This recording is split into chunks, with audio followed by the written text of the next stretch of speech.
How's it going, everyone? Brenden here, bringing you all another episode of Gaming Details. In this week's video, we're going to be taking a look at our first PlayStation exclusive of the series, God of War. This week's game was suggested by YouTube user Rupert Lopez. Thank you so much for the suggestion. Now let's jump right into the details.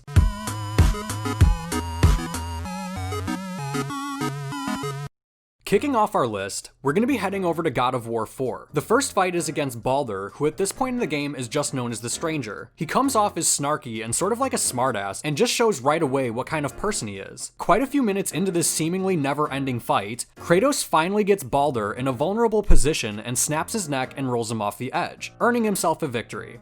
Or so he thought. If you go into the game's camera mode and follow Baldur off the edge, you'll see that he's flipping off the sky on his way down, hinting at his return later in the game.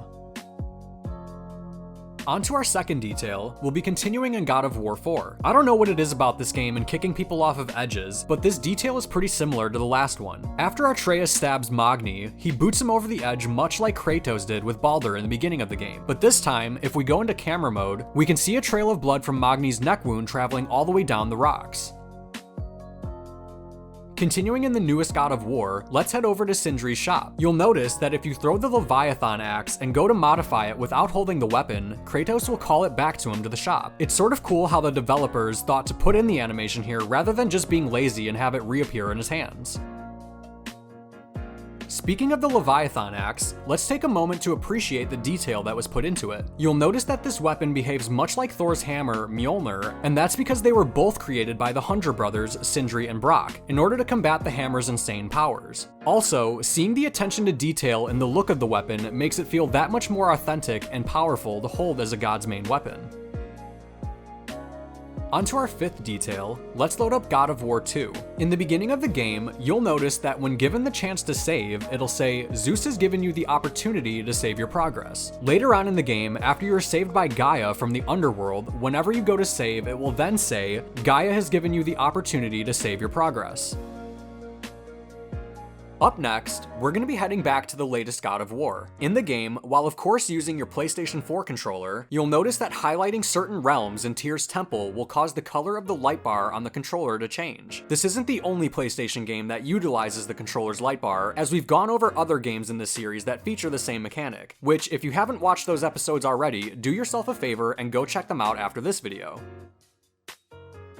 For our seventh detail, let's focus on Atreus from God of War 4. Some of you may have noticed, especially in some of the high-resolution trailers for the game, that Atreus has what seems to be a birthmark or a scar on his cheek. Regardless of what it is, this marking seems to match the tattoo that Kratos has on his face, and also the birthmark that his brother Deimos has. Let us know in the comments below what you think this marking could be. We'd love to hear your thoughts.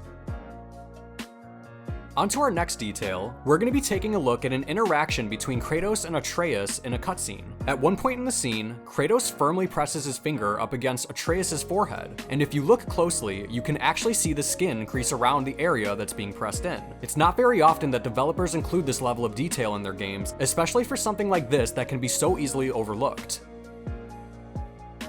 Now, let's head over to our ninth detail. In the newest God of War, Kratos tells Atreus a few stories he heard from a man he knew long ago. These stories are actually from Aesop's Fables, who is a Greek fabulist, so when Kratos says a man he used to know, he may have actually met him in person. For our final detail, let's head over to the shops in God of War 4. Something you may not have noticed before is that whenever you sell artifacts, they will be displayed on a shelf afterwards. What's cool about this detail is the subtlety to it and how it seamlessly blends into the game without you really noticing it. That's all the time we have for today's episode of Gaming Details. I really hope you all enjoyed it. If you did, please leave a like and don't forget to subscribe to the channel and turn on notifications so you can be notified as soon as our latest videos come out. If you have a suggestion for a future episode of Gaming Details, leave it in the comments below. Thank you all again for watching, and we'll see you all in the next one.